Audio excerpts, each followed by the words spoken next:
One of the things that you mentioned in that book is talking about your EA's superpowers, right? I'd love you to maybe dive into that just a little bit more about understanding, like, how as leaders we can really utilize those EAs. Yeah, I mean, superpowers. I mean, I've had people on sales calls, potential clients say, "Look, I just want my Pepper Potts from Iron Man."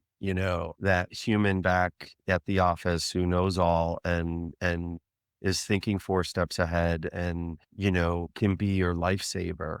And it can feel that way, but it takes that relationship, it takes time, and it Mhm. takes context from the principal to the assistant over that time period to get to that spot. It's not magic, but a good EA is usually a type A personality who's pretty buttoned up and learns through repetition and learns through the emotional intelligence that they use to discern what the principal likes, what they don't like, what they want versus what they need. And then also having the open lines of communication, it it takes time, and then when it happens, it feels like magic. It feels like a superpower, but it's actually just doing the work to get there.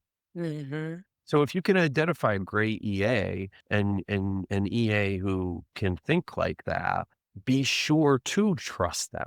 Be sure to provide the context, even though it may take a couple minutes longer. Be sure to include them on emails that you may think they don't need to know about. But by doing that, you're giving them more context that may help them down the road. But you're also signaling to people outside of the sphere of the two of you, this is an important person for me, they're privy to this information, lean into this. So it's a combination of all that. We use the superhero analogy or the clairvoyant, mind reading, 3 steps ahead, look around corners as euphemisms, but it's really about putting in the work beforehand rather than expecting that right out of the gate.